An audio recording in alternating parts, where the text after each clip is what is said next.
Yes, it is day number 9, Doc. I just got all my buttons pushed and everything is working and perking and working.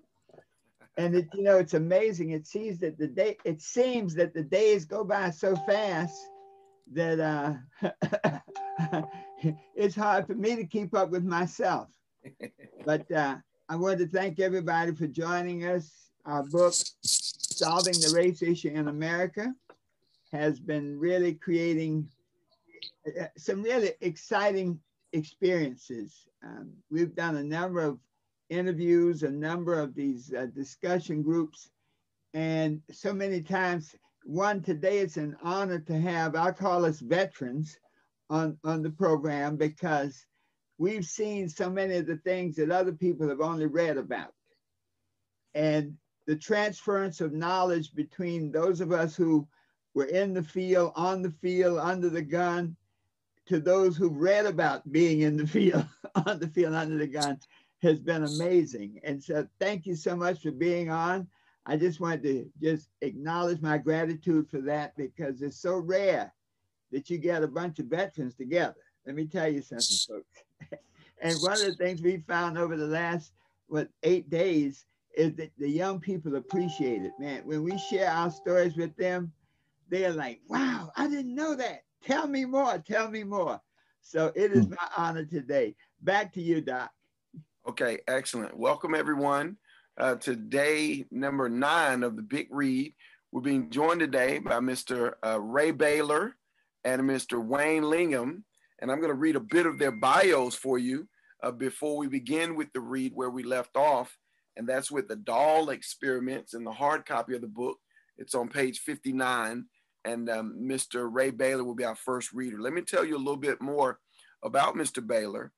He's a man of many talents who plays a myriad of roles in various communities. Some of the roles he has played are co-principal investigator, A New Day for Midtown Edmondson, MTE, with community-based participatory research, CBPR, co-founder of Community Resilience Center and Ground Root.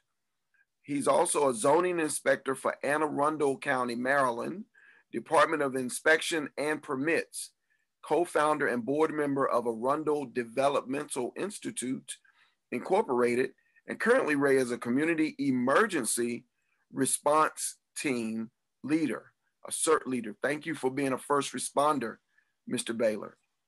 He's a community member evaluator consultant for the Morgan State University School of Community Health and Policy there in Baltimore, Maryland. He's a historian, a facilitator, a mentor, and a partner for the Empowering Communities Block by Block Youth Program. Wow, that's amazing. Mr. Baynard's raised 20 years of project development and implementation focused on outreach, awareness, and empowerment around social and health issues was done and continues to be done to this day for the improvement of living conditions and the expansion of opportunities for marginalized communities.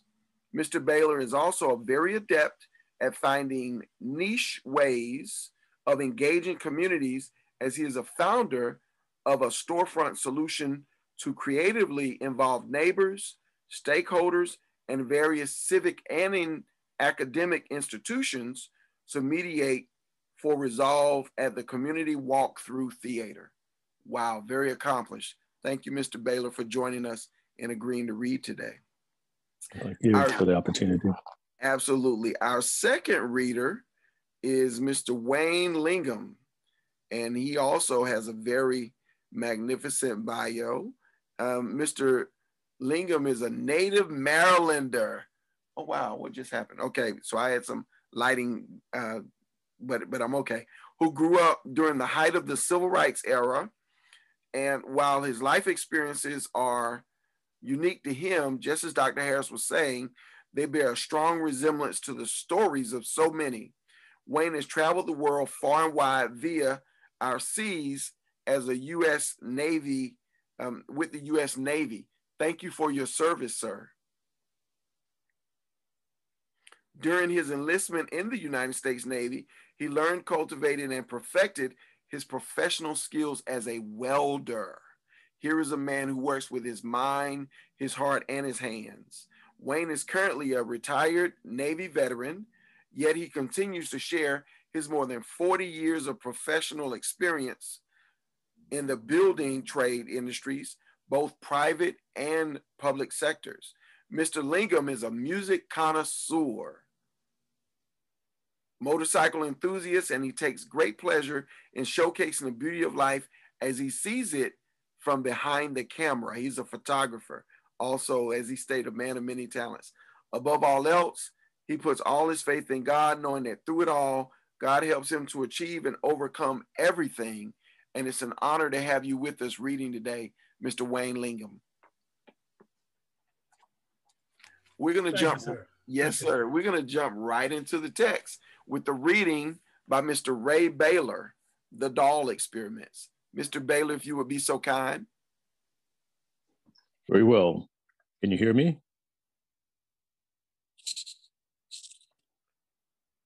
The Doll Experiments.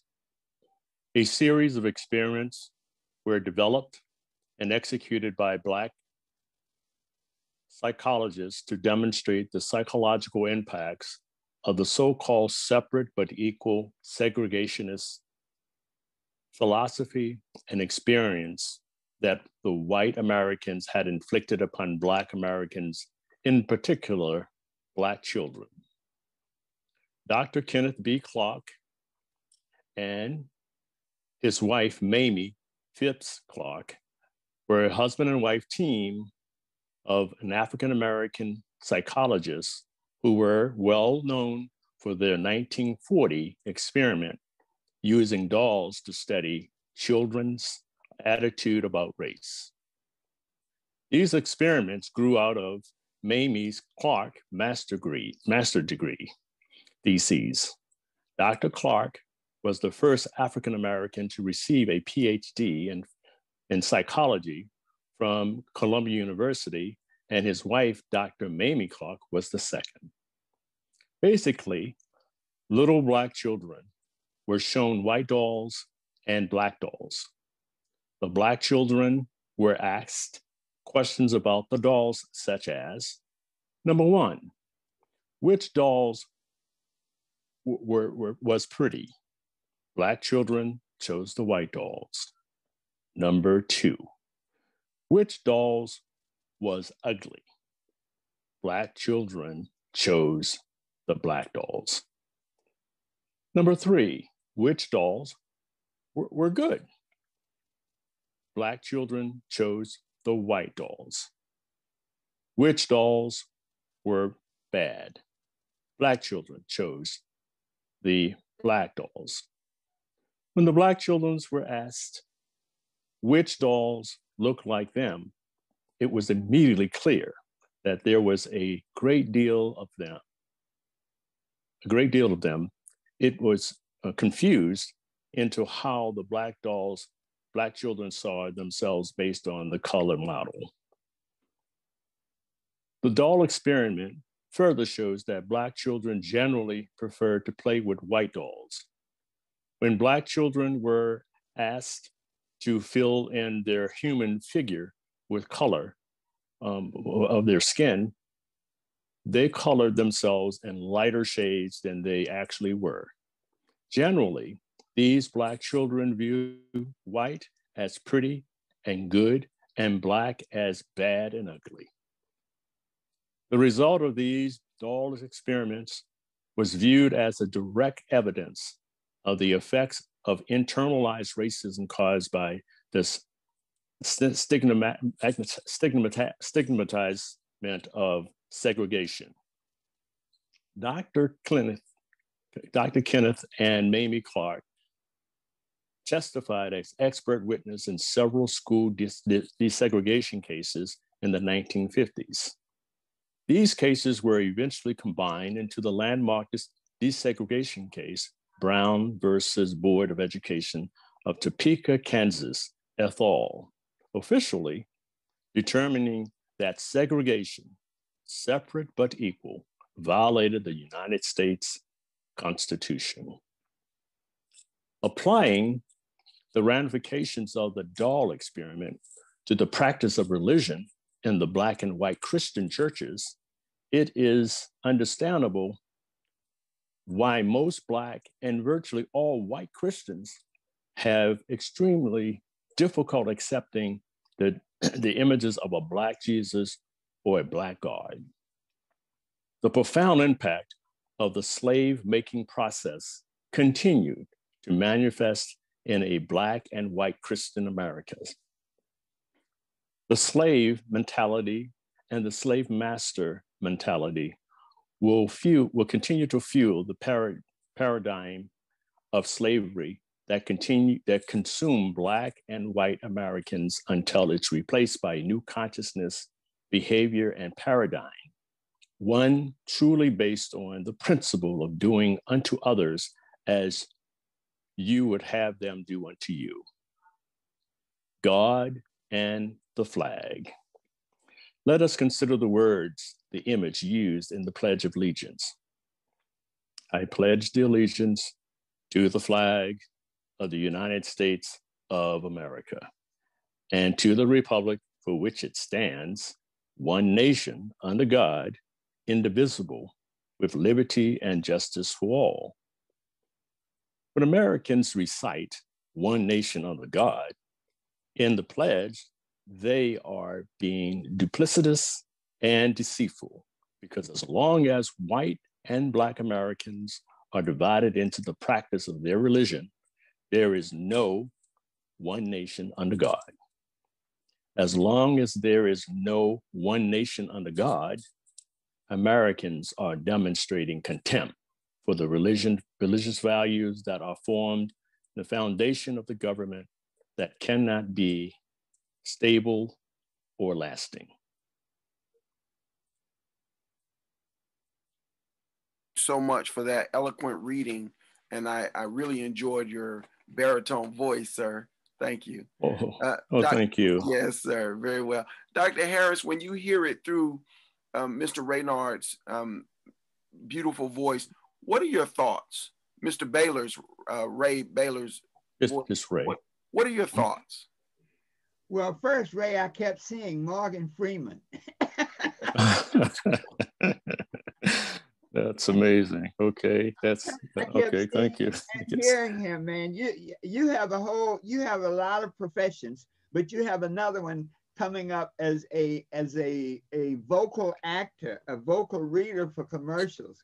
Because I tell you, if Morgan slows down, you're gonna catch it. Okay. Well, thank you so much. Thank you. You know, the doll experiments had a real a reality for me. I entered Columbia in 1960, the very university where Dr. Clark and his wife did their research and got their degrees. And their son, Kenneth Clark, was in my class. He was a year or so behind me. Okay. And so, yeah. And so on the Columbia campus, that was the interesting thing. There were so few of us, so few Blacks on the campus, that at first we did not realize the significance of it. Because 1960, the sit-ins had just started. Jojo McNeil, who I'm in Wilmington, North Carolina. Jojo McNeil was a classmate of mine. Jojo was a year or two ahead of me. I see. But Jojo and the Greensboro Four had just done their sit-in, I think February 1st of 1960. I'm a freshman in September of 1960. So it was on as far as what was going on in the country. I see. And once we began to really get into this, at that point, most of the schools had not integrated in the South. They still were resisting the court order. I know in my hometown, Wilmington, they were still segregated. I had never had a white teacher all the way until I got to college. I see. And so the doll experiment had such a realistic feeling for me, because knowing Dr. Clark and his wife and how dedicated they were to making this happen, this was groundbreaking. And the beauty of it was the simplicity of it. that you could have, you know, an incredible, you know, research, but this was so simple. And that's why I think it really penetrated the consciousness of the Supreme Court justices, because if you think about it, segregation had been really official segregation began in 1898 with 1896 with Plessy versus Ferguson. Yes. And then once the 1898 coup in Wilmington, North Carolina, literally unleashed the forces of separation, segregation, discrimination, black laws, black codes, poll tax, all those things. Mm-hmm. And so in 1960, we were still in the middle of the battle. You know, it's almost like we were still bailing water. And I hear you. When Dr. Clark and his wife, and they asked these very simple questions, and I remember when we were trying to get the impact of it, and almost in ourselves quietly, we saw the same mindset in ourselves, you know, which dollars free.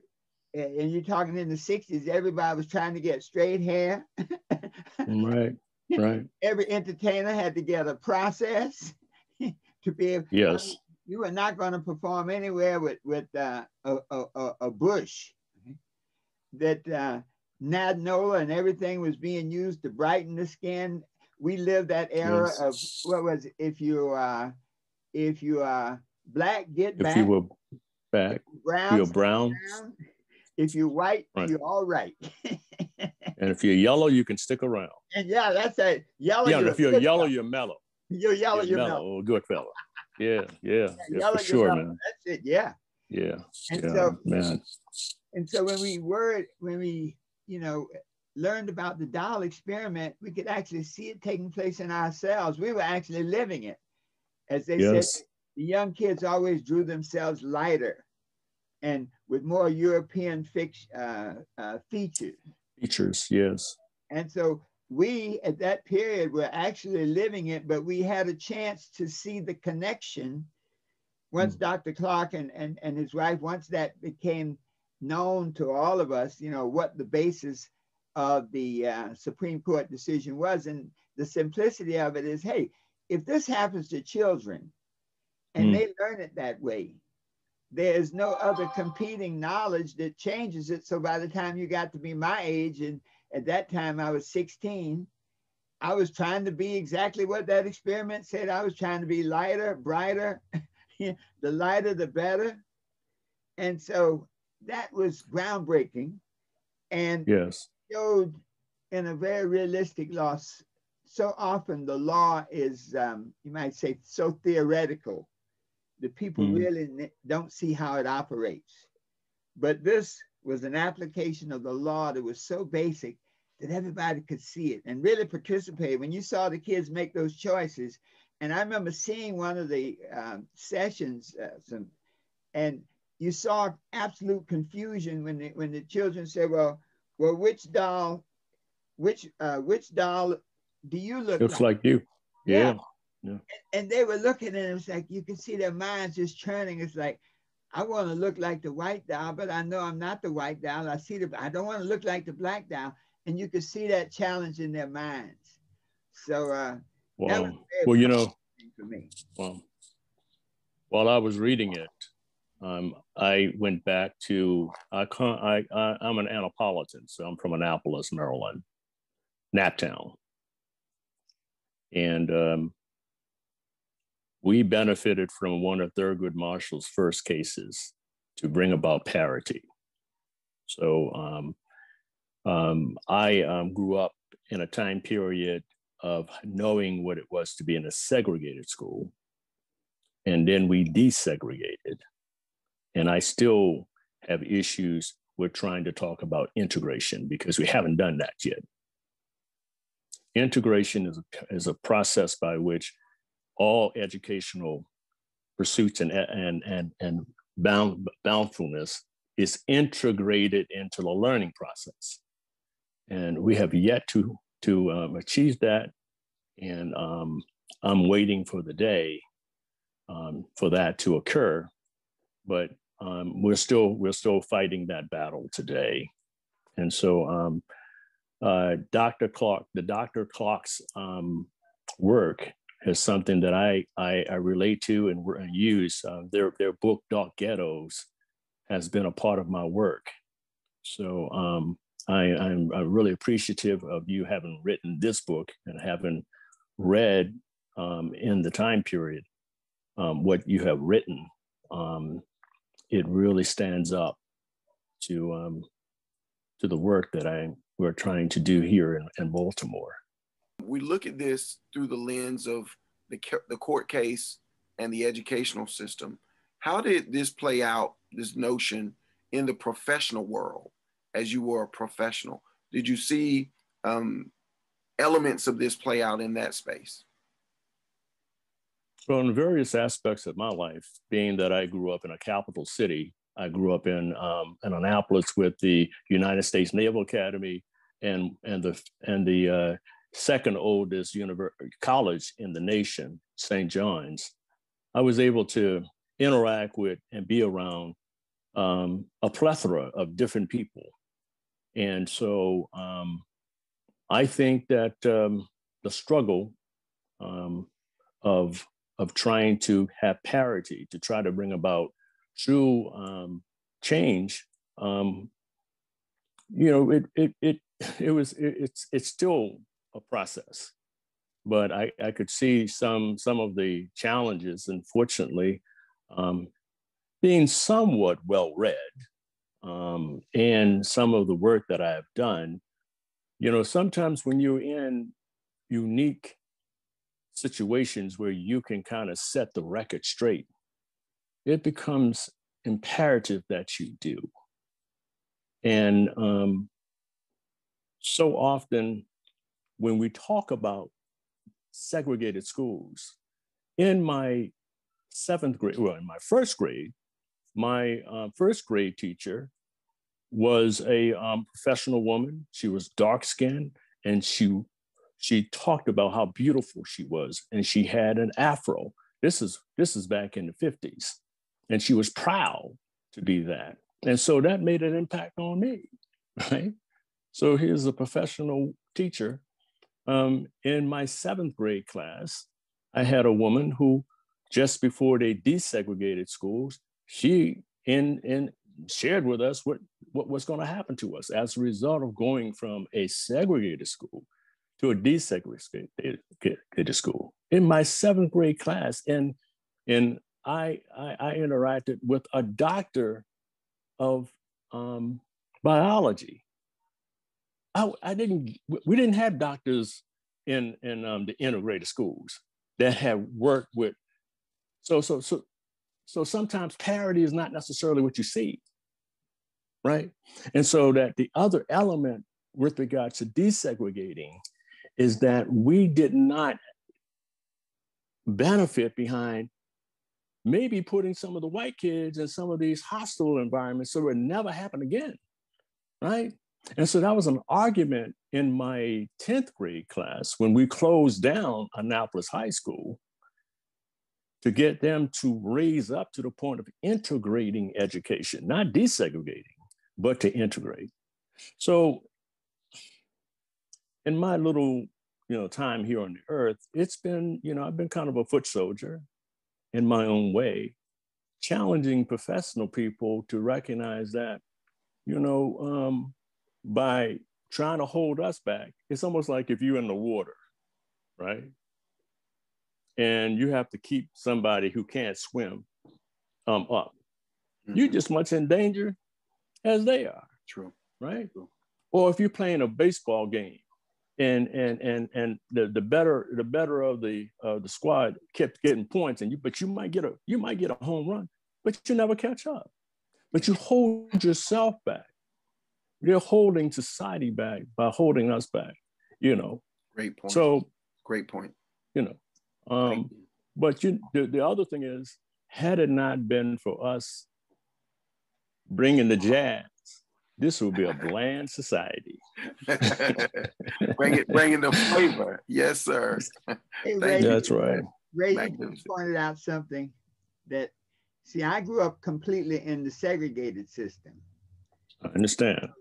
I saw one of the things that I learned later, my mother was a teacher and my aunt, was that because of the segregation in the South, many of the school teachers, there was a saying that you had to be excellent to rank up to an ordinary white person. That's right. Many of the school teachers took advantage of summer school. And what they did in many states in the South, it was, you know, people have gone to such great lengths to hide racism. They would say this, they'd say, look, if you cannot find a course in a North Carolina school or in a South Carolina graduate school, then we will pay for you to go somewhere else. So all of a sudden, all of the teachers wanted a course in Australian anthropology. And so my aunt and my mother got, you know, funding to go to Columbia. That's how I ended up going to Columbia, because my mother went there to get her master's. My aunt got her master's there and her professional certificates. And I, as a little boy, remember walking around the Columbia campus in the 50s when Dwight Eisenhower, they were saying when he had been president of Columbia and now he was president of the United States. I was walking around on that campus and looking at the house where the president lived. I hear that. And I made up my mind that that's where I wanted to go to school, and it ended up. But, you know, the model for integration, that the people who had to be forced to integrate were still in charge of the school system after integration. Yes. Yes. And we often say a mind changed against its will is of the same opinion still.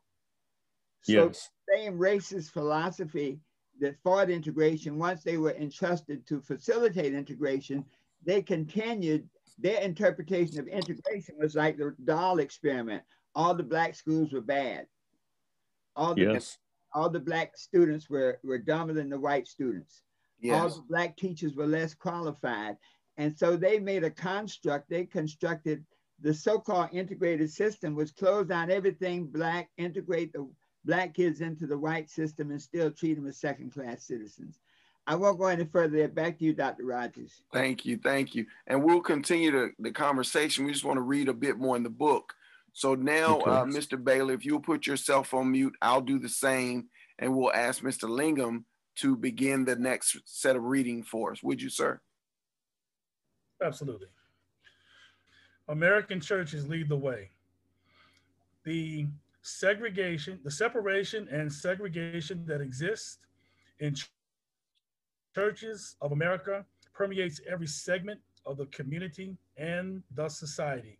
For example, in 1954, the United States Supreme Court determined that discriminatory practices of racism, of racial segregation, violated the 14th Amendment to the United States Constitution that guarantees all citizens equal protection of the law. This earth-shaking Supreme Court case ruled that the separate but equal doctrine That's what I did. Okay. developed All right. in the courts of the United States after the Civil War was unconstitutional. It was no longer legal for school systems throughout the country to shortchange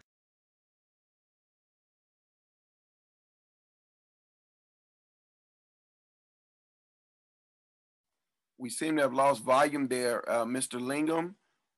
Your mute came on kind of automatically. There we go. Could you please continue? Okay.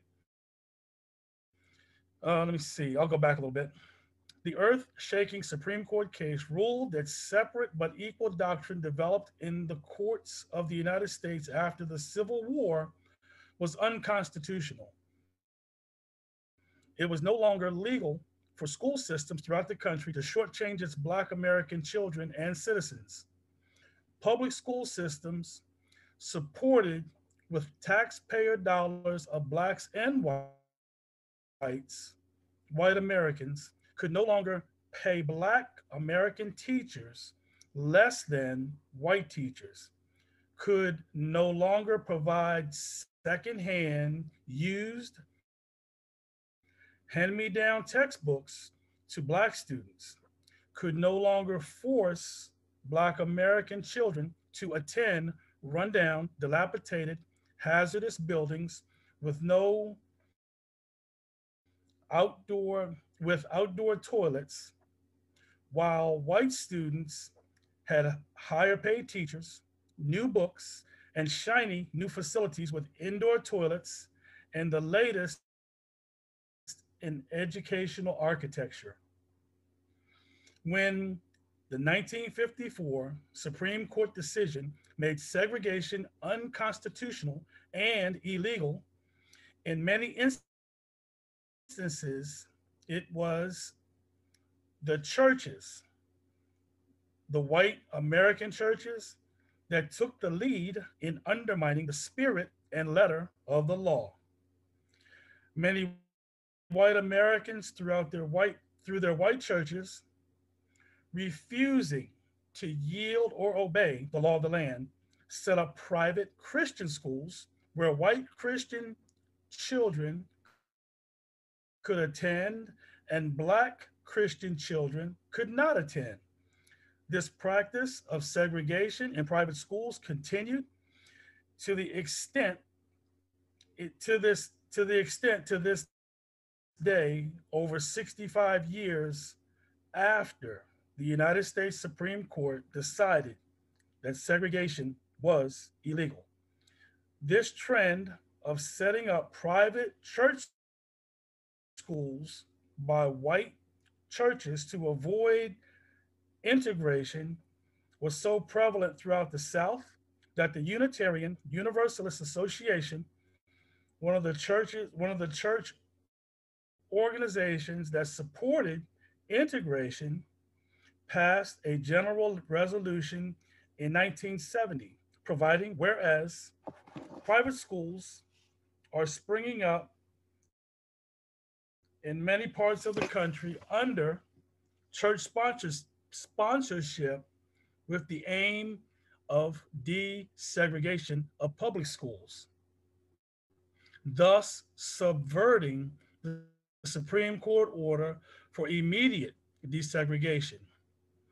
Whereas the Unitarian Universalist Association had repeatedly affirmed its stand for school integration. And as, as recently as April 1970, the Board of Trustees of the UUA expressed dismay at the continued resistance to school integration and has stood for the use of public funds for public schools. And whereas the new church sponsored private schools are in many cases seeking state and federal aid. Now, therefore, be it resolved that the Ninth General Assembly of the Unitarian Universalist Association deplores the development of segregated private church related schools and petitions the Department of Health, Education, and Welfare and Office of Education to deny any federal funds to such schools, and further urge the Internal Revenue Service to deny granting income tax deduction for contributions to such schools. Mr. Lingram, that's an excellent read, and I think that's a lot for us to unpack. You wrote a very tight piece there, Dr. Harris. What is your response to hearing it through the voice of Mr. Lingram? Well, first, thank you so much, Wayne. You know, Yes, sir. I can tell you lived it. Yes, sir, I can tell. And one of the interesting things that's let's come fast forward to today. The churches have been in the civil rights era, in the 60s, the 50s, and the 60s, the churches were very split. You had Black churches, Dr. King, who were mainly advocating for integration, and you had a few white churches, but it was important, those few that became a part of it. And the United Universalist Church was one of the key supporters of integration. They had a long history of that integration. And the thought that the churches set up schools to undermine the Supreme Court decision was amazing, because it really said something to the world about the churches. You know, what about do unto others as you would have them do unto you? What about the golden rule? What about respect for the country? What about in God we trust? So the churches were literally being used to undermine the will of the Supreme Court. But when we progress this whole paradigm to today, what has happened over the last 50, 60 years, once again, the country has never healed from racism. And so even though that decision was rendered, even though the churches initially were not given tax benefits for setting up these separate, unequal schools, over the years, the politicians, the legislators have developed creative ways to do exactly that. So today the term is school choice.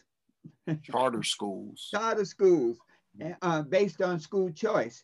Well, when you go back to the doll experiment, what's the choice always going to be?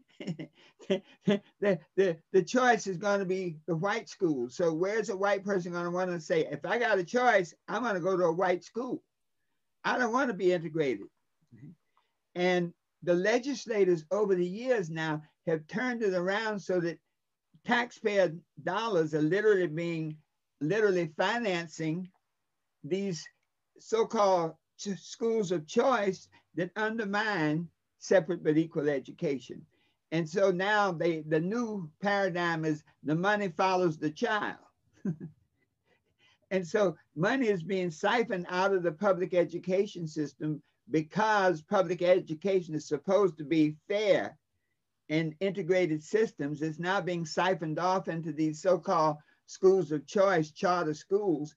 And if someone goes through, they'll find that they have basically resegregated the education system.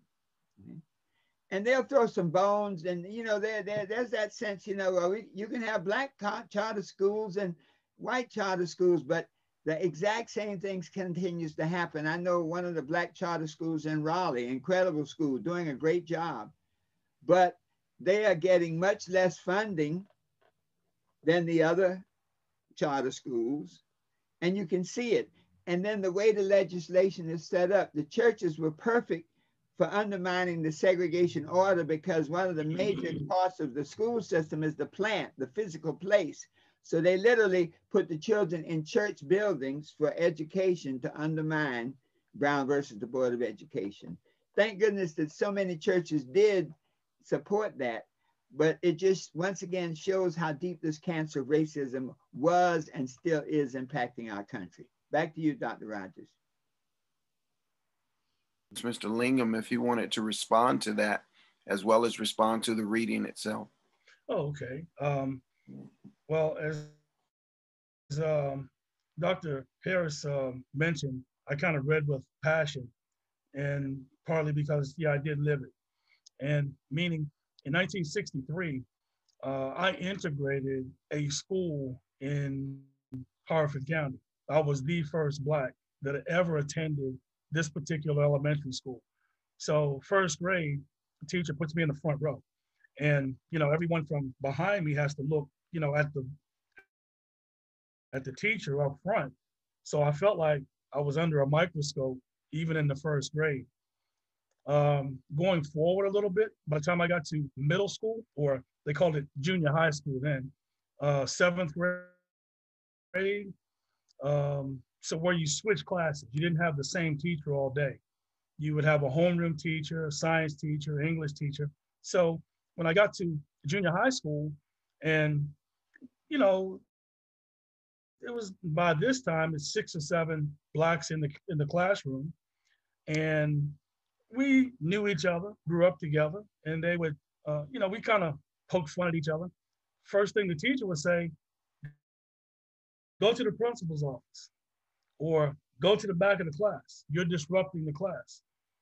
The white students that were doing the same, I guess you would say, misbehaving, come down front. Come right here where I can see you. Come right down front where I can look at you. As soon as we cracked a smile, they sent us to the principal's office. So we didn't get that same emphasis on learning, academia, education. We were looked at as being a problem. We don't know how to handle these young Blacks. They're unruly, they're out of control. They never said that to us, but what they were communicating through their actions, that's how it was. So that was my response to what's interesting about what you're saying is, you know, thank God for the church where a child could go and be asked to come to the front of the church to read a poem or recite an Easter prayer. Thank God for the barbershop where children of color could go and be in a room with, you know, intergenerational room and be treated with dignity and respect, you know. And so in the midst of that treatment in the integrated school, the desegregated schools, there were still safe harbors in the community where we could go and be respected and be treated with dignity and recognize that although the church, the school impact was large on our lives, it wasn't the determining factor on our personalities. Because it kind of hurt me when you said, you know, if you guys were in the back just smiling, just laughing, and you'd be sent to the principal's office, that is a truncation of your personality. It's human to laugh, and to, you know, discourage children from laughter with this notion that there will be punishment is a cruel and unusual treatment of a young person who's growing to know and understand the full range of their personality. Doc, what you were sharing and what Wayne was sharing, this racism thing is so deep. In Wilmington, well, there was we might say the precursor to the University of North Carolina, UNCW, was Wilmington College. And when that college was integrated, some of the students talked about the fact that the teachers wouldn't even look at them to teach. And so it was that same, you know, a mind changed against its will. Even in the schools today, and we're getting a lot of love on Instagram, people are really sharing, because I know that so many in the schools today, the young Black men especially, you know, we worked 4 years with trying to cut down the dropout rate and the suspension rate. And that there was this attitude that when white kids did a certain behavior, it was boys will be boys. When Black boys did the same behavior, go to the principal's office, it was suspension.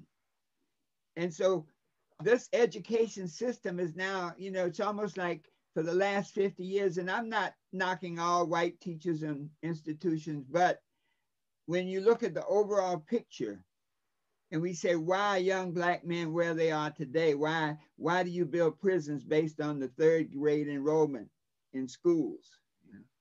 And why are so many of the Black men so far behind? It didn't happen by circumstance. It was programmed into the system, because a child especially knows when you like them. That's exactly right. That's exactly right. And Dr. Harris, just a question asked along these same lines. Clara Chambers asked the question, what effect did this have on our emotional development? Well, she asked she may have been asking specifically Mr. Lingham, and maybe he can speak directly to himself, but this notion that you're just pointing out, what is the effect on the emotional development of young men? For example, not having a place to exert their anger and you know, bottling that up and then it exploding. Could you respond to that, both of you, please? Well, I'll tell you this, Doc, and Clara, thank you so much, Clara from Tennessee. Thank you so much for joining us. I'll tell you this, that when you're in an environment where you feel people don't like you, where you feel people don't care about you, you don't blossom. You know, you don't smile. You go from, let me just do my time, don't get in any trouble, and get out of here. You lose that value, the emotional, you almost shut down emotionally. You don't want to rock the boat. You don't want to get sent home. You don't want to be in the principal's office. And so you literally just be quiet. And emotionally, that disconnects you. I was on a call last night. I attended Columbia University in the 60s. And in my class, only 2 of us graduated. There were 5 Black students out of 725 students. Only 2 of us graduated. And I did not go back to Columbia University for 40 years because Clara and I said this, I did not feel that they cared. I did not feel connected. I felt like I was doing my time. Let me just get through this, get out of here, get my paper and hit the road. And so it does extreme emotional damage to, it's particularly Black males, but also Black females, but to Black children in general. And it literally causes them to disconnect. And then we ask them, why aren't you listening?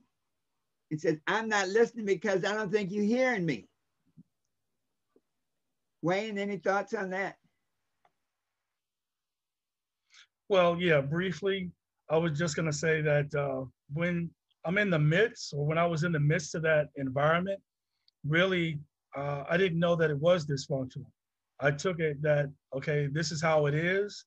And I guess years later, I understood the magnitude and the significance of, what actually took place.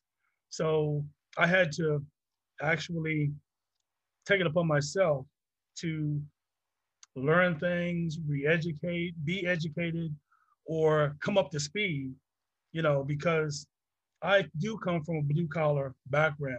So my perspective is kind of looking up, not so much of, these are my peers, but kind of like, okay, I'm in the trenches also. So being professional, being knowledgeable, being a, a craftsman at what I do, that's how I was able to overcome.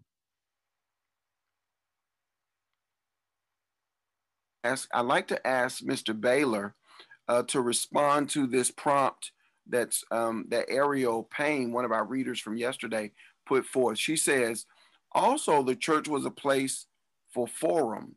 Many elders of the Black community would come together and discuss issues within our community and come up with solutions.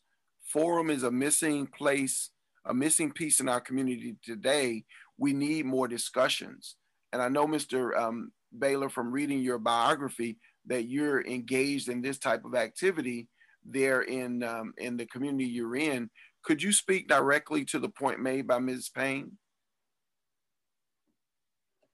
Okay, I can say that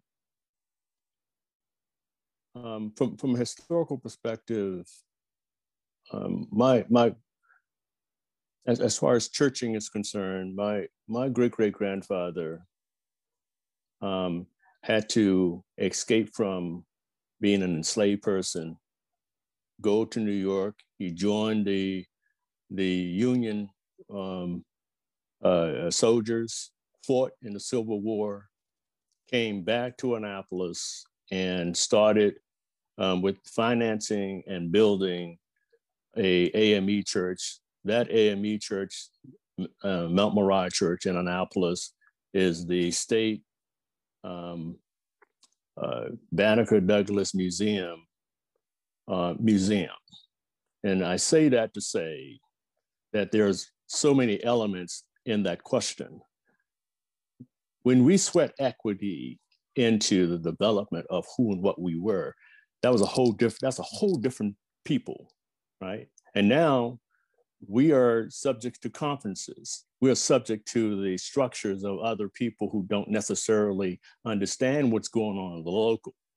And they come in with pre-subscribed thoughts and trying to move people in a direction that not necessarily understanding what the beat is, the drum that's going on in in the neighborhoods of which they're serving.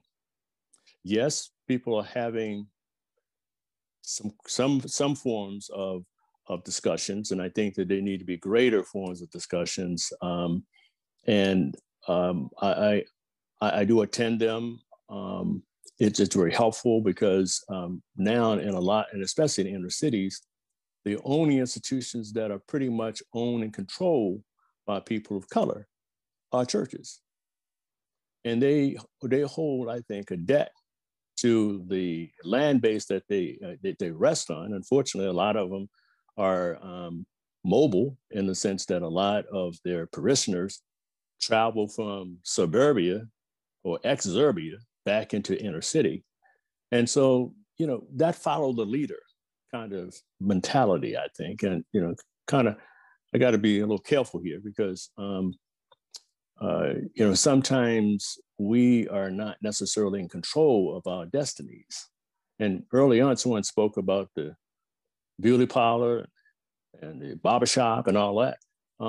It made me think about Tulsa, made me think about, in inner cities where redlining exists. These are the places where economic footholds were.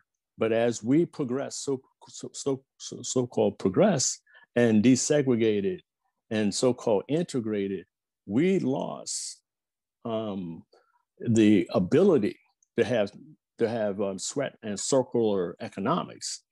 And so in this time, because it ties, not only does the church tie into social forms, it also ties into education.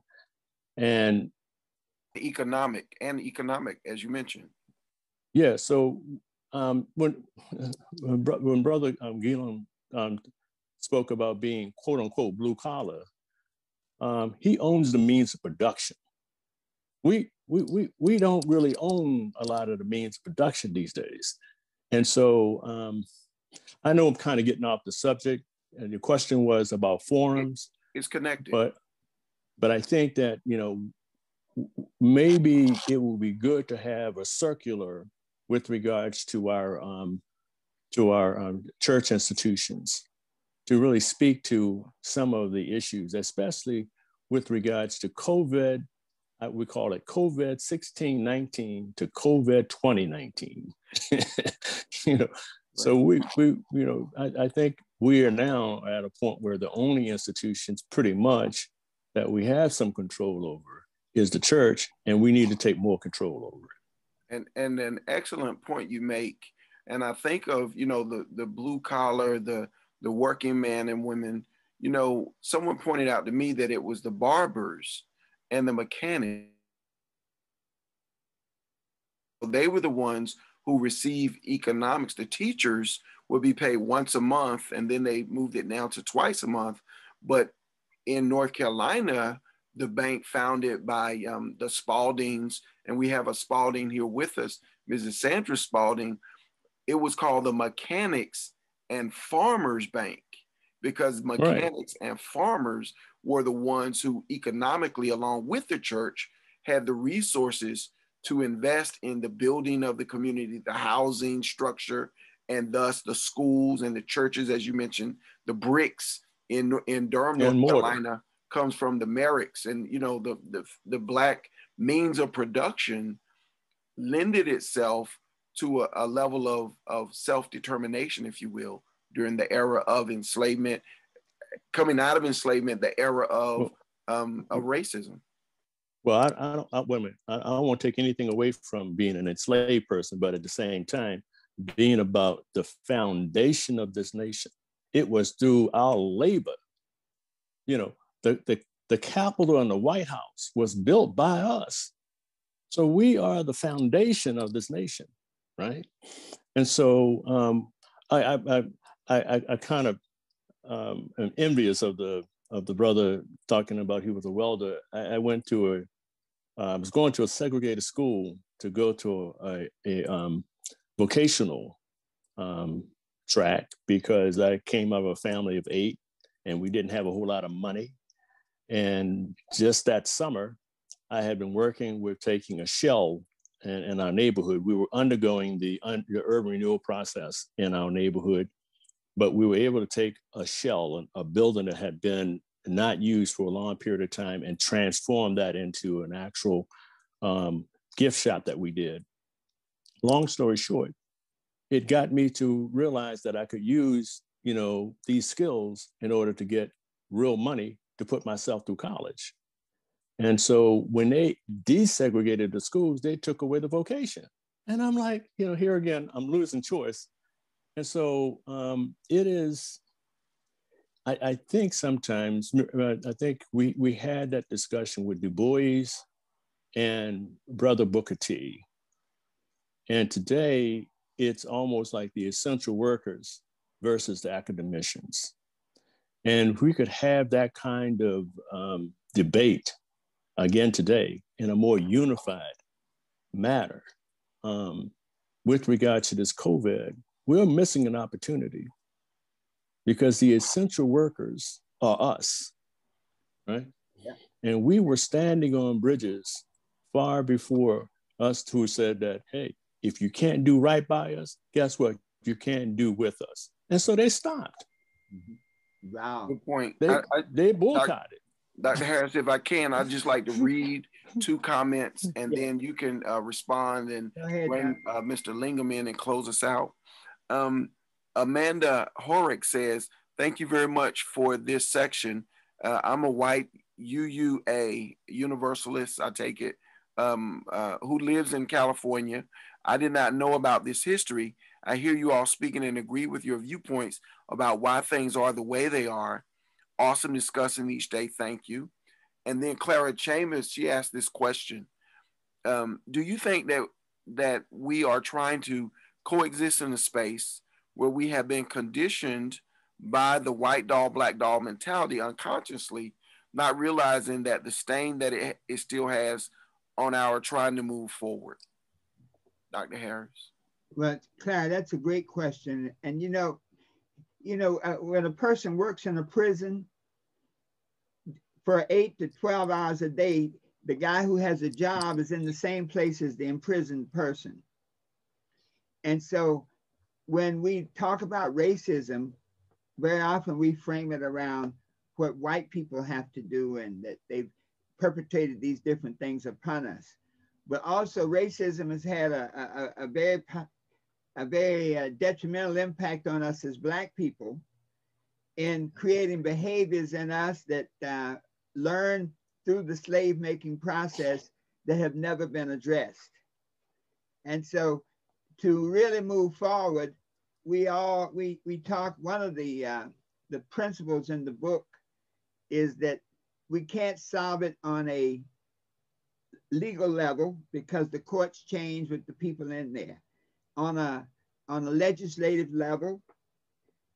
And so the transformation to take place has to be in our spiritual level. And so thank you so much, Amanda, because the Universalist Church has been always a very strong foundation from its very early stages as abolitionists and in supporting the civil rights era, the civil rights movement.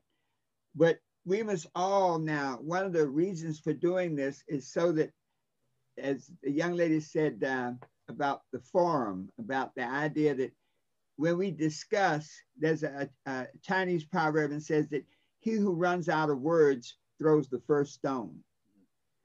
And so when we can do these discussion groups, then we can create an environment, as Amanda said, she's learning things she didn't know before.